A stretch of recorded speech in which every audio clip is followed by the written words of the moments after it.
Hello friends, study buddies YouTube channel में आप सभी का स्वागत है।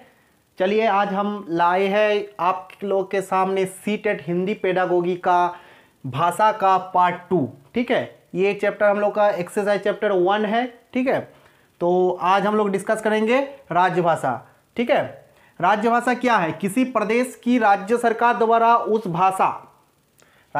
द्वारा उस राज्य के अंतर्गत प्रशासनिक कार्य को संपन्न करने के लिए जिस भाषा का प्रयोग किया जाता है। मान लीजिए आप झारखंड राज्य में हैं। ठीक है, तो झारखंड राज्य में जो प्रशासनिक कार्य होता है उस कार्य में कौन सा भाषा का इस्तेमाल किया जाता है, ठीक है, उसी भाषा को क्या कहते हैं ना, राज्य भाषा कहा जाता है। राज्य का कामकाज उसी भाषा से संपन्न होता है। ठीक है, चलिए अब आते हैं मातृभाषा। मातृभाषा क्या है? मातृभाषा से हम लोग सभी परिचित है कि मातृभाषा हम लोग जो अपने मम्मी या माता के मुंह से जो बोली हम सुनते हैं, जो भाषा हम सुनते हैं, उसे ही मातृभाषा कहा जाता है। ठीक है, छोटा बच्चा सबसे पहले मातृभाषा ही सीखते हैं, उसके बाद ही जाकर कोई दूसरे लैंग्वेज यानी दूसरे भाषा को अर्जित करते हैं। ठीक है, तो मातृभाषा हो गया। देखिए क्या बोले यहाँ पे, माता की भाषा यानी बोली, घर की बोली तथा समाज द्वारा स्वीकृत भाषा को मातृभाषा कहते हैं। यानी यहाँ पे बोला गया है माता का बोली और घर में जो भाषा से हम लोग बात करते हैं उस भाषा को मातृभाषा कहते हैं। ठीक है, और समाज द्वारा उसी भाषा को स्वीकृत भी होना चाहिए, तभी उसे मातृभाषा कहा जाएगा। ठीक है, चलिए अब आते हैं मातृभाषा के महत्वपूर्ण तथ्य पर। ठीक है, चलिए पहला टॉपिक क्या है? प्राथमिक स्तर पर शिक्षा का माध्यम मातृभाषा होना चाहिए। क्या है प्राथमिक स्तर? प्राथमिक स्तर यानी जब हम लोग पढ़ाई स्टार्ट करते हैं, ठीक है, उस स्तर को प्राथमिक स्तर कहा जाता है, या 1 to 5 भी आप कह सकते हैं प्राथमिक स्तर। प्राथमिक शिक्षक बोला जाता है ना, प्राइमरी टीचर। तो उसी तरह प्राथमिक स्तर पर पढ़ाई का माध्यम क्या होना चाहिए ना, मातृभाषा पर आधारित होना चाहिए, क्योंकि उस वक्त बच्चे कोई दूसरा भाषा नहीं जानते, वो सिर्फ एक ही भाषा, उसका भाषाई पूंजी एक ही होता है। वो क्या होता है ना, उसकी मातृभाषा, जो अपने मम्मी से सीखे हैं, जो अपने परिवार से सीख के स्कूल में आए हैं, उसे उस भाषा को ही प्राथमिकता देकर उसे दूसरे भाषा की ओर ले जाना चाहिए। उस मातृभाषा के आधार पर ही उसे शिक्षा देनी चाहिए। ठीक है, चलिए दूसरा क्या है? मातृभाषा में ही बच्चे का मस्तिष्क सबसे पहले क्रियाशील होता है। वही वाला बात, बच्चे का मस्तिष्क मातृभाषा में ही सबसे ज़्यादा क्रियाशील होता है। क्यों होता है? क्योंकि वो मातृभाषा से ज़्यादा तब कुछ और भाषा नहीं जान पाते हैं, तब मातृभाषा के आधार पर ही दूसरे भाषा पर जाते हैं। मान लीजिए किसी स्कूल में कोई अनेक भाषाई वाला क्लासरूम है। अनेक भाषाई वाला बोले तो एक क्लासरूम में किसी बच्चे का मातृभाषा बांग्ला है, किसी बच्चे का मातृभाषा हिंदी है, किसी का इंग्लिश है। ठीक है, तो क्या करना है, उस भाषा को क्या कहते, उस क्लासरूम को क्या कहते हैं ना, बहुभाषीय क्लासरूम। ठीक है, तो उसमें क्या होता है ना, बच्चे एक दूसरे से भाषा को अपने अंदर अर्जित करते हैं, सीखते हैं एक दूसरे से। ठीक है, लेकिन उसे सीखने के लिए भी मातृभाषा की सहारा लेना पड़ता है। जैसे लंगड़ा एक लाठी का सहारा लेकर चलते हैं, उसी तरह बच्चे जब दूसरे भाषा को सीखने जाते हैं तब उसे क्या करना पड़ता है ना, अपने मातृभाषा यानी अपने लाठी का सहारा, मातृभाषा का सहारा लेकर ही दूसरे भाषा के ओर आगे बढ़ते हैं। ठीक है, इसी तरह से क्या है, मस्तिष्क सबसे पहले मातृभाषा में ही क्रियाशील होता है। ठीक है, चलिए नेक्स्ट अब क्या बोले हैं, मातृभाषा बच्चे के ज्ञान के विकास में सहायक है। मातृभाषा बच्चे के ज्ञान के विकास में सहायक है। मातृभाषा बच्चे के ज्ञान के विकास में इसीलिए सहायक है क्योंकि उस भाषा में वह जल्दी कुछ चीज को जल्दी सीखते हैं, कुछ चीज को जल्दी ग्रहण करते हैं अपने अंदर। ठीक है, इसीलिए उस भाषा में क्या होता है, ज्ञान का विकास तेजी से होता है और ज़्यादा भी होता है। ठीक है, दूसरे भाषा की तुलना में। चलिए अब नेक्स्ट है, मातृभाषा विचार विनिमय और शिक्षा ग्रहण करने का सर्वश्रेष्ठ माध्यम है। मातृभाषा विचार विनिमय, मातृभाषा में विचार विनिमय बोले तो बातचीत।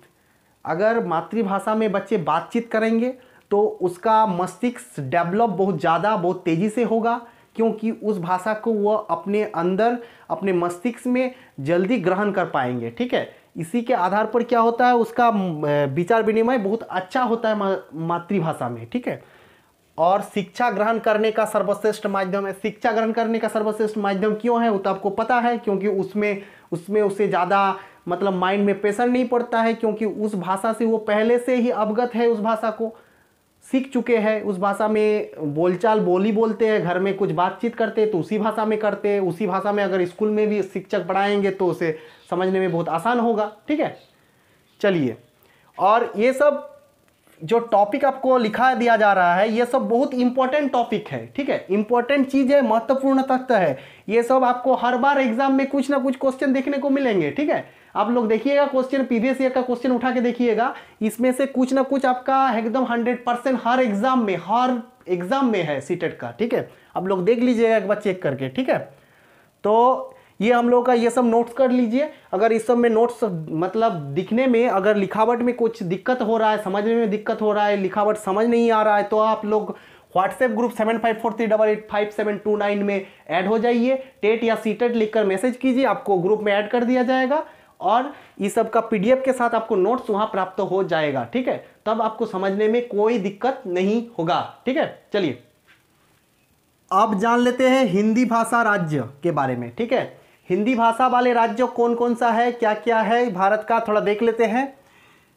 पहला हिमाचल प्रदेश, उत्तर प्रदेश, मध्य प्रदेश, उत्तराखंड, झारखंड, बिहार, हरियाणा, राजस्थान, छत्तीसगढ़, दिल्ली, अंडमान निकोबार, ये सब राज्य क्या है, इसमें हिंदी भाषा वाला राज्य है। ठीक है, इस राज्य में क्या हिंदी भाषा प्रचलित है या राज्य भाषा क्या है, हिंदी है। जो आपको समझाए ना, जिस राज्य का मतलब कामकाज का भाषा होगा वो हिंदी होगा। ठीक है, इन सब का कामकाज का भाषा क्या है, कार्यालय का भाषा क्या है ना, हिंदी है। इस राज्य में जहां भी जितने भी सरकारी दस्तावेज का कार्य होगा सब हिंदी में होगा। ठीक है, यहाँ का लोग हिंदी ज़्यादा समझते हैं और ज़्यादा इस भाषा का प्रचलन भी इस सारे राज्य में है। ठीक है, तो ये सब याद रखिएगा। ये सब क्वेश्चन बनेंगे आपका सीटेट में।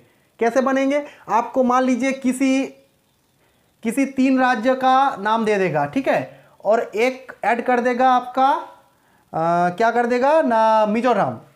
तो आपको चुनना है गलत कौन सा। यहाँ पे ऊपर में दे देगा क्वेश्चन, हिंदी भाषा वाला राज्य कौन सा नहीं है, तब क्या होगा, यहाँ पे ये ऑप्शन है और एक दे दिया एक दे दिया मिजोरम, तो मिजोरम वाला आप चूज कीजिएगा। ये हम लोग का क्या है, हिंदी भाषा वाला राज्य नहीं है। ठीक है, तो इस तरह से आपका क्वेश्चन किसी भी तरह से बन सकते हैं। इसीलिए जो इंपॉर्टेंट टॉपिक है उस सबको हमको करना ही है, उसको हमको याद रखना है, ध्यान से रखना है। ये सब बहुत इंपॉर्टेंट, ये सब आपको हर क्षेत्र में काम आएंगे। ठीक है, ऐसा नहीं कि सिर्फ सीटेट में ही काम आएंगे। ठीक है, ये सब जानने वाला चीज़ है, ये समझने वाला चीज़ है, ये सब बेसिक इंफॉर्मेशन है जो हम लोगों का मस्तिष्क में होना चाहिए। ठीक है, चलिए अब देखते हैं भाषा से संबंधित महत्वपूर्ण तथ्य। टॉपिक 1।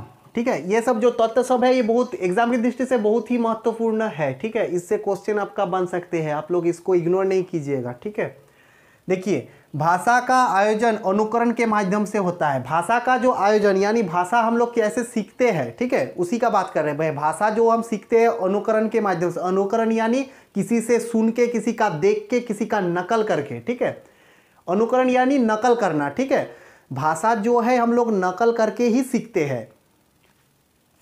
दूसरा पॉइंट क्या बोल रहे हैं, भाषा का प्रभाव जटिलता से सरलता की ओर होता है। भाषा जब पहले हम लोग सीखते हैं तब बहुत जटिल लगता है। ठीक है, और जब भाषा को हम सीख जाते हैं तब हम लोग इजीली एकदम पूरा स्पीड में थ्रोली हम बोल सकते हैं। ठीक है, तब क्या होता है ना, तब इजी हो जाता है। पहले भाषा सीखना क्या होता है ना, कठिन होता है। फिर भाषा सीख के जब हम सीख जाते हैं तब क्या होता है ना, बहुत सरल हो जाता है। यही बात सिर्फ यहाँ पे लिखा हुआ है, देखिए जटिलता से सरलता की ओर होता है। ये क्वेश्चन आपका पूछ सकते हैं, ये क्वेश्चन पूछा गया क्वेश्चन है। ठीक है, भाषा का प्रभाव कैसा होता है। ठीक है, भाषा का प्रभाव सरलता से जटिलता की ओर होता है, ऐसा होता है नहीं। भाषा का जो प्रभाव है जटिलता से सरलता की ओर होता है। भाषा पहले जटिल लगता है फिर सरल लगता है, ठीक है। चलिए नेक्स्ट पॉइंट क्या है, भाषा संप्रेषण का सर्वप्रथम माध्यम है।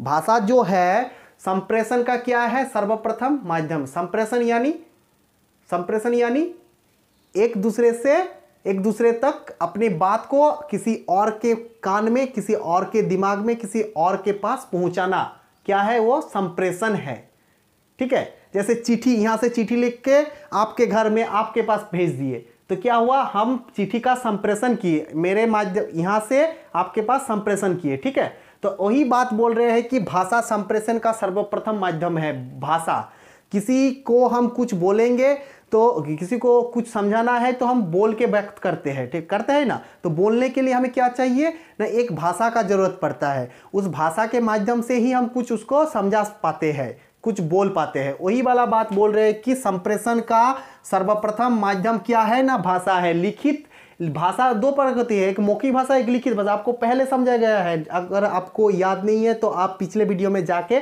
देख सकते हैं, ठीक है। तो भाषा जो है क्या, संप्रेषण का प्रथम माध्यम है। तो लिखित रूप वो अलग माध्यम हो गया, लेकिन मौखिक रूप पहला माध्यम है, उसके बाद ही लिखित रूप का आएगा, ठीक है।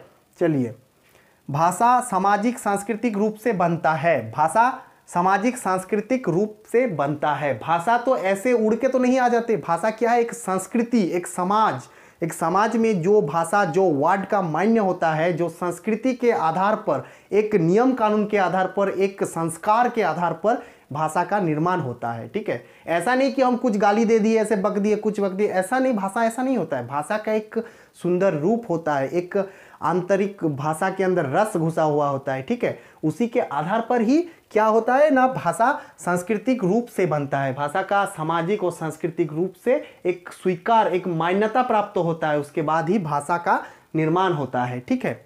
हिंदी भाषा ऐसे नहीं आगे, हिंदी भाषा का भी एक सांस्कृतिक रूप और समाज में पारित किया हुआ, पहले बहुत से कामकाज पार करके ये भाषा, हिंदी भाषा का जो वर्ड, जो भाषा हम लोग के पास आए हैं, वो बहुत